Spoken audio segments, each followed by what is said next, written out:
is central laws. Central laws refers to the laws passed by Parliament and being administered by the central ministry. And then interstate river, we refer to a river basin as such, which is having drainage area in more than one state. And similarly, role of CWC, I will be limiting to the discussion with reference to interstate aspect only. Otherwise, there is a vast role of CWC in water resources. Next.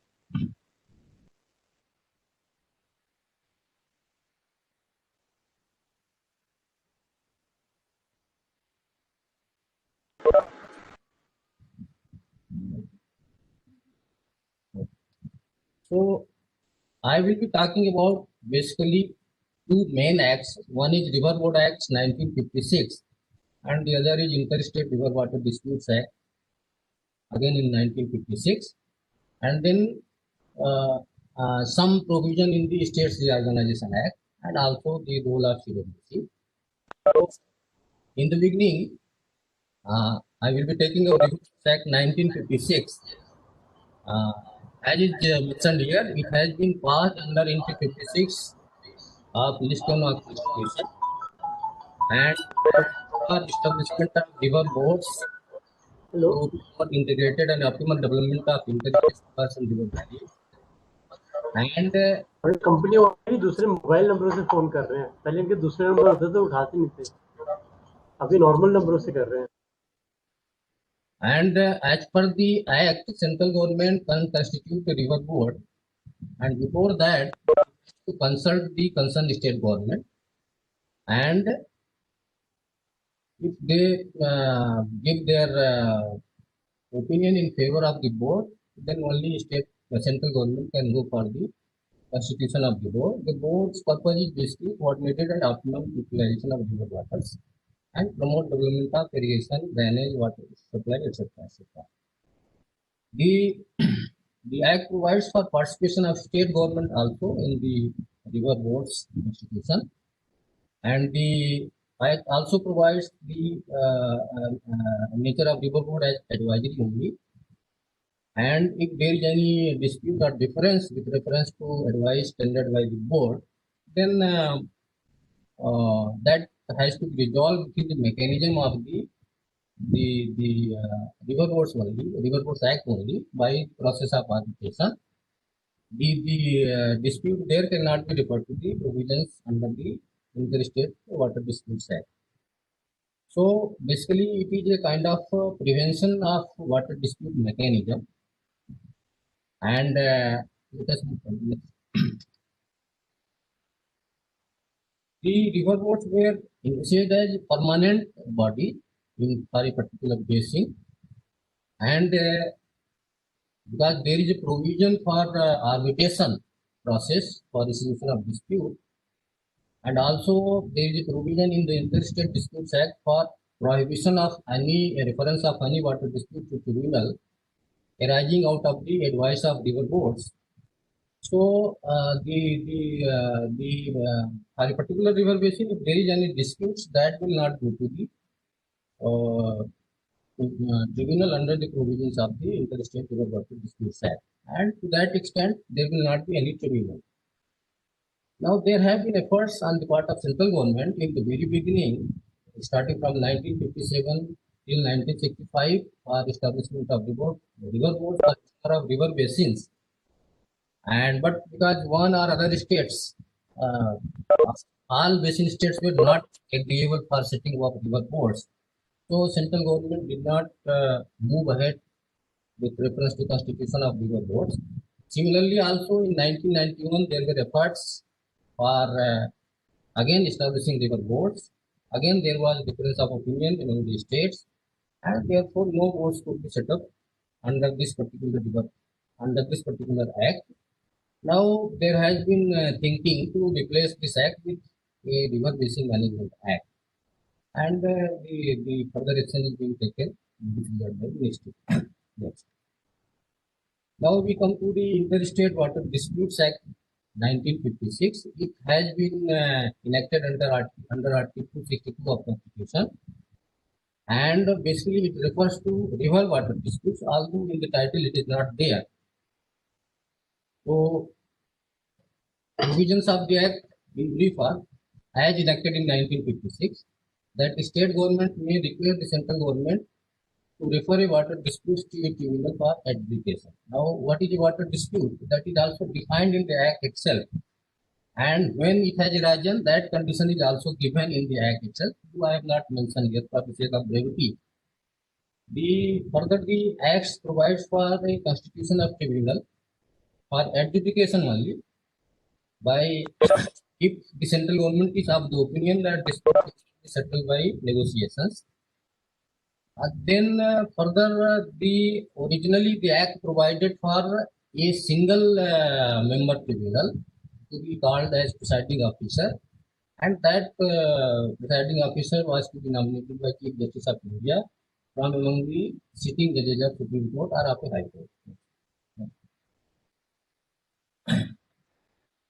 Then there is a provision for appointment of assessors to assist the tribunal. Assessors were to be from the technical side, engineering and agriculture side. The further Act further provides that tribunal should investigate the matter and shall submit the report and decision to the central government. Now, the investigation can be of any form. Now, it has been left to the tribunal to devise a method for carrying out investigation, etc. So that process is not very much not clearly mentioned. Then, after the dispute is referred, then tribunal has to give its report.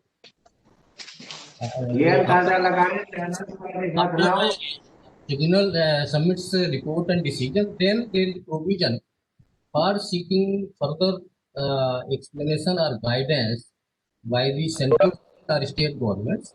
Now here there is a departure. Originally, when the main matter is being investigated by the tribunal, then there is central government is not party for the tribunal.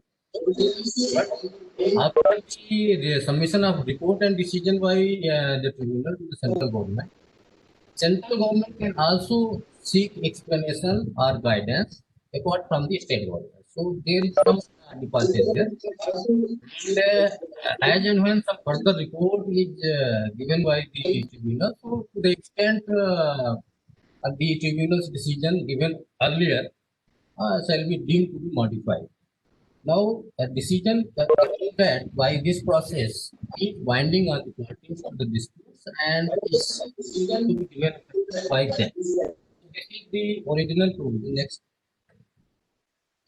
This is and further keeping in view the provision under class 2 of Article 262 of the Constitution, there is a prohibition for reference of any dispute to a tribunal, which has already been referred to arbitration under the River Boards Act 1956. And similarly, Section 11 of the Act precludes courts, including the Supreme Court, from having jurisdiction in any water disputes which may be referred to a tribunal under the Act. Then this tribunal shall be dissolved by the central government after the report has been forwarded and the central government is satisfied that no further reference to the tribunal in the matter will be necessary. So this Act actually provides for a temporary ad hoc tribunal, and this tribunal is to be constituted as and when any request is received from any particular state government.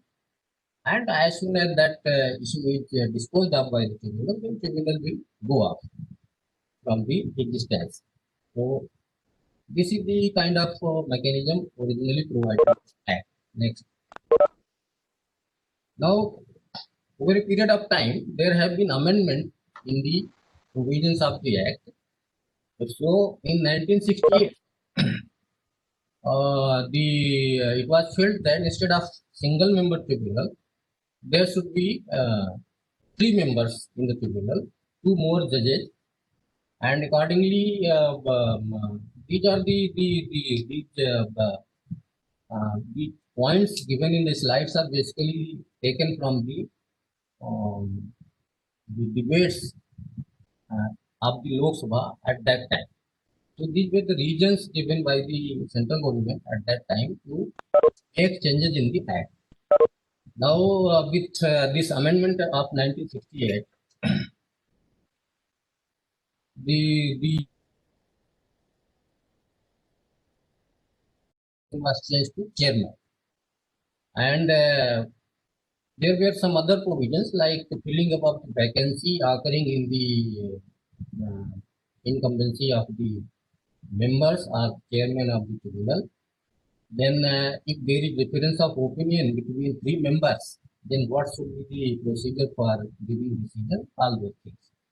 So, with this amendment, the tribunal became three-member body. Next.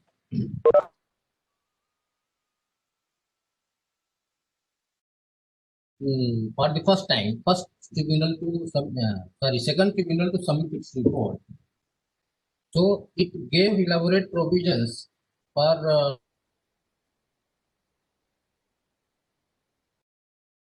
with implementation of decisions and direction of the tribunal. But the issue was that while the decision could be published in the Gazette, and therefore it became binding on the state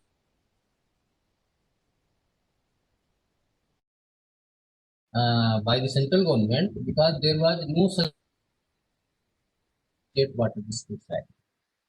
So then central government brought an amendment to have a provision for setting up of a machinery for on the pattern of the provisions given in the decision of the Narmada Water Dispute Tribunal.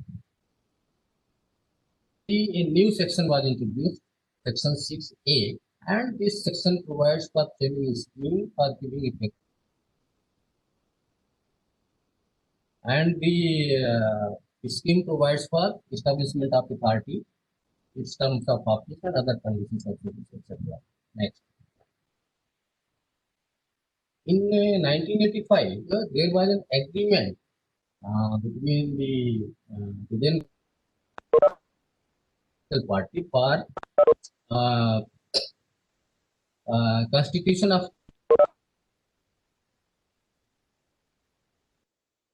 Rajasthan from Ravi Vyas system as on first day of July 1985, and the waters used for conjunctive purpose and for identification of claim of Punjab Haryana regarding sales related in water. So this was the part of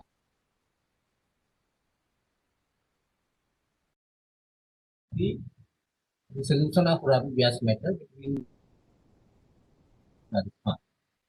So to address this issue, initially central government promulgated an ordinance in January 1986 and constituted Ravi Vyas Water Tribunal. Later on, they also introduced a bill to repeal it. But the thinking was that even if a decision, then who will implement it and what will be its nature and all this thing, because in the agreement there was no such provision as what will be the effect of the tribunal gives decision, whether that will be binding on the state and all those things. Nothing was there. So there was Interstate Disputes Act, and certain existing act are made applicable to the amendment to the decisions given by Ravi Vyas Tribunal, then the purpose will be served in a better manner. So accordingly, an amendment was introduced in April 1986, and the section 14 was introduced in the act, and this section provided for constitution of Ravi Vyas Tribunal on its own.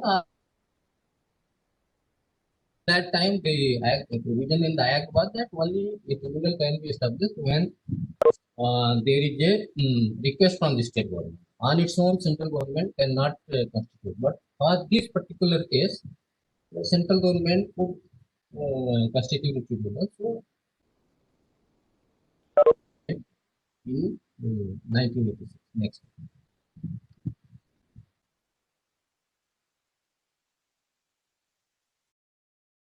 was set up in 1983 and center-state relations, and it submitted its report in 1986. So actually, this interstate water disputes affected this center-state relations. So that is why this Sarkaria of the Interstate Disputes Act. So commission noted that the main thrust of the complaint are representations made by the states at that time to the commission that there is inordinate delay that occurs at each state, and the inability of the states to have this unless union government is satisfied that no negotiated settlement is possible. So this was the main. They further elaborated that these are the stages where the delay is occurring for setting in the process of identification of water disputes. Yes.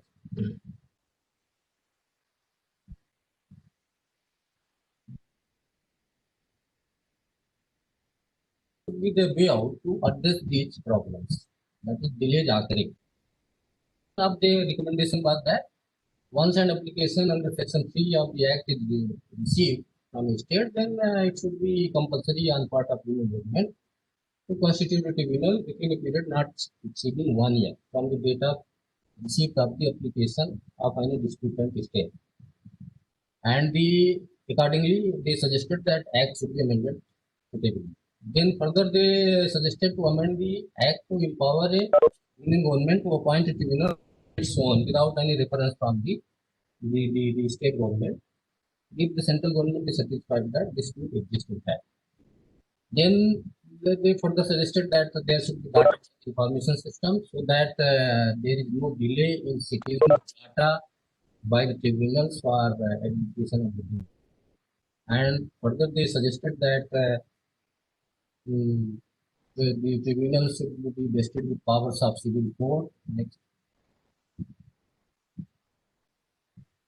Then they also suggested that the tribunal and the extended by union government, reference made by tribunal to extend its term, and the act should be vested so that the tribunal's decision has same force and sanction behind it as an order or decree of Supreme Court to make a tribunal's award really binding. So these were the recommendations in the Sarkari Commission. And next. Now, the Commission's recommendations came in 1988 and the amendment. So now, in between, what happened that the government referred the recommendations of Sarkari Commission to Interstate Council, which is a representative body of the states and center, and a statutory representative body. Then the standing committee. Then standing committee deliberated for 3-4 years. They gave their recommendation. Then that was further considered by the standing interstate council, and perhaps by 98-99, the Sarkaria Commission as became available, and thereafter the government started the process of amending the act, and that took about 2.5 years. And so by August 2002, the amendment happened and they became effective. Now there has been some changes made by this interstate council on the recommendations made by the Sarkaria Commission. So this tribunal should be constituted within 1 year. That remains. And then the council reviewed this to 3 years, extended by 2 years. Then this it can be extended indefinitely by central government as it considered necessary. Next. Then Decision of the tribunal after its publication in the official gazette shall have same force as an order or decree of Supreme Court. So then there the new section, and the act was renamed as Interstate River Water Disputes Act 1956. Also, there was one small amendment, that is, earlier the tribunals were competent to appoint assessors on their own. But by this amendment of assessors in the tribunal in consultation with the chairman of the tribunal. So this was not as a fallout of the recommendation of the commission, but administrative reasons, because of administrative reasons. Next.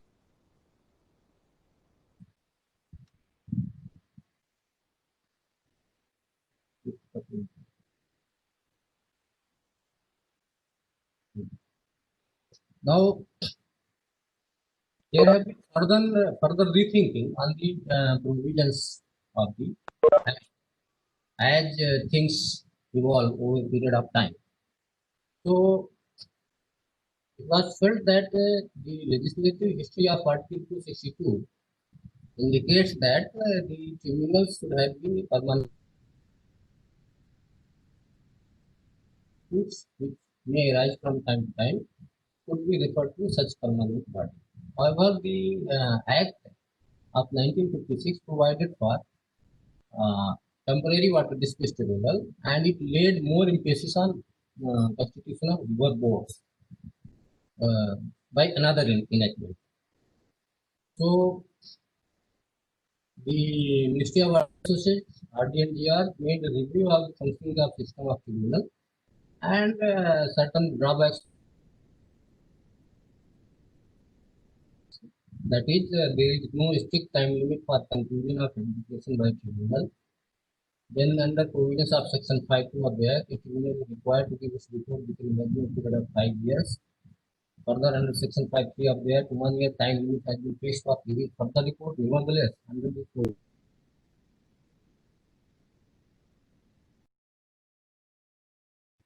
next, the tribunal tenure gets extended.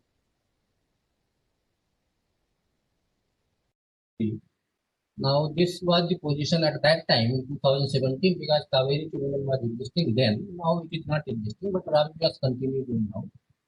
And without doing any substantive work, expenditure continues. At present, there is no time limit for publishing the report of a tribunal under Section 6 of the Act.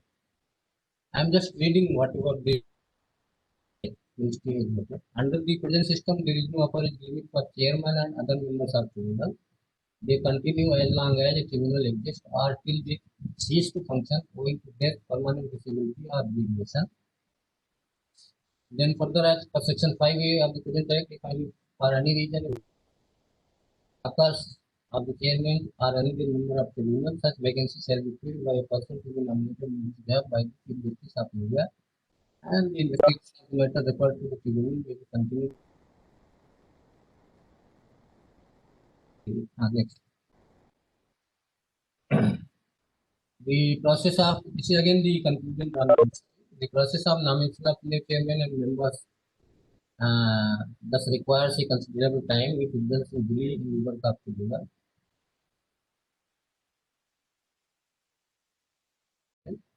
Because for ad hoc tribunal, so many things have to be changed. So it takes 2-3 years to, when if a tribunal is notified, then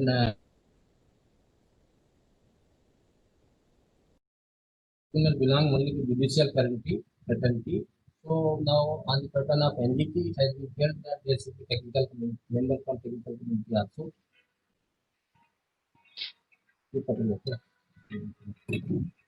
There is a part.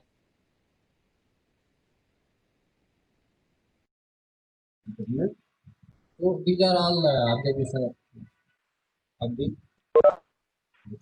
So accordingly, a bill was introduced, but then it was referred to standing committee, and after that standing committee the Service report and the Ministry examining it. Then a new bill was introduced in Lok Sabha in July 2019. The bill has following amendment to the relevant sections of the Act. So the bill seeks to streamline the investigation of interstate water disputes and make the present legal and institutional architecture robust.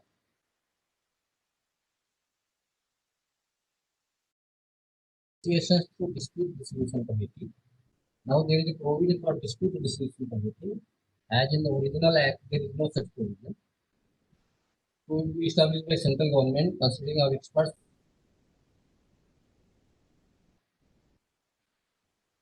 The bill proposes establishment of single standing table instead of with multiple benches, and tribunal shall consist of chairperson, vice chairperson, and not more than 6 members. And there will be technical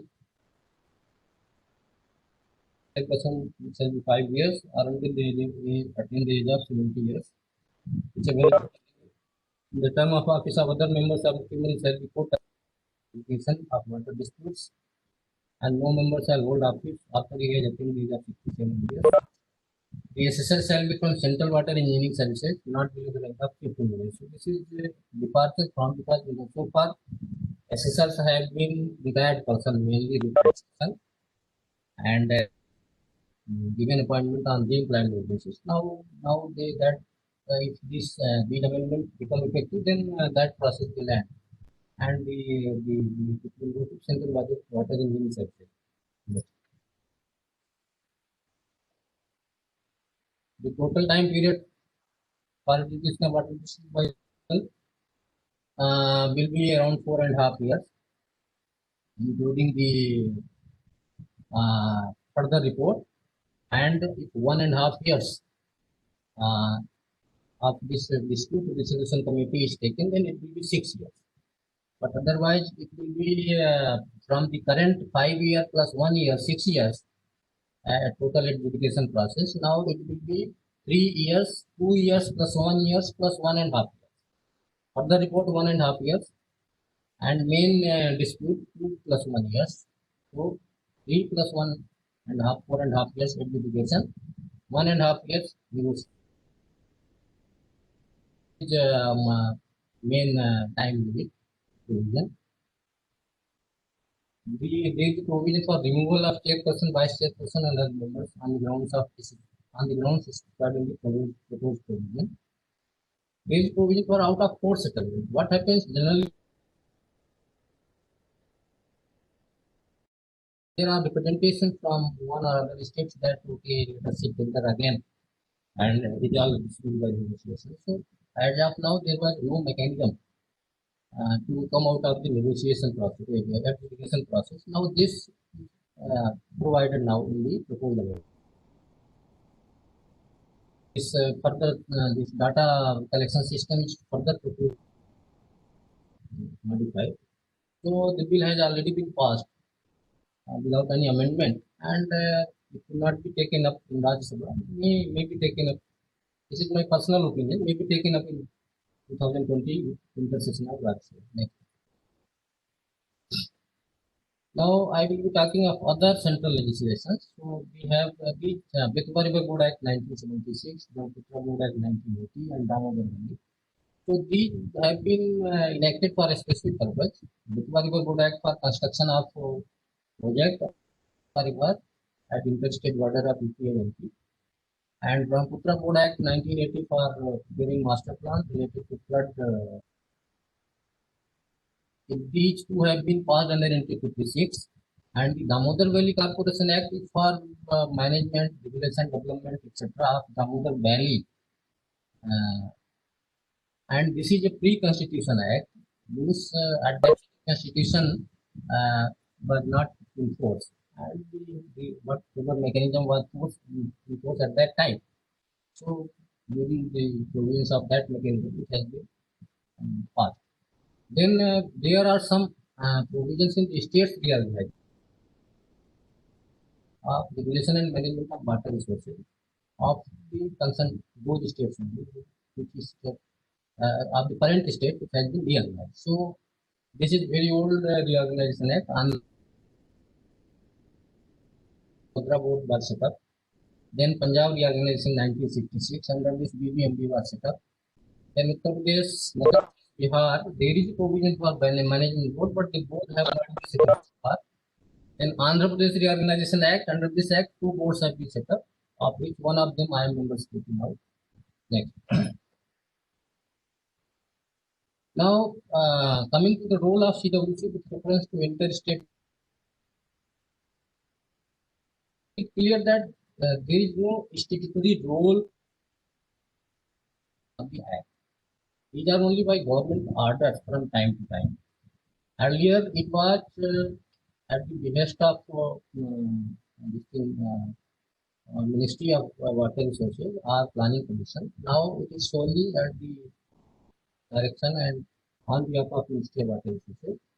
So as per this particular order of Ministry of 2015, as a general principle, any project which is located on interstate river or tributary is deemed to involve interstate ramifications. Aspect of interstate ramifications, and as such shall need investment clearance from Ministry of Water Resources. Now, further, state governments are empowered to accord investment approval for major medium irrigation and multiple flood control projects, including drainage projects, which do not have interstate ramifications. That means only in case of intra-state basins, because any interstate totally within a particular state, that tributary, and but if that tributary is part of a larger river basin which is interstate, then that involves intra-state ramification definitely. So only those river basins where those which are totally located in a state and they are outfalling in a particular in some particular lake or sea, only projects located in such river basins, the states are empowered to accord investment clearance.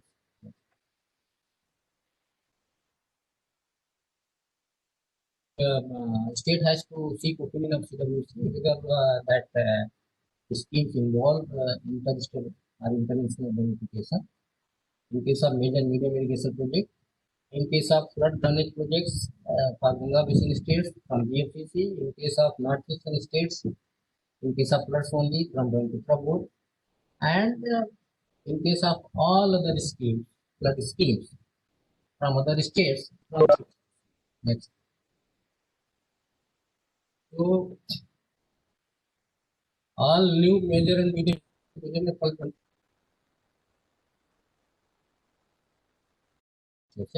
2015.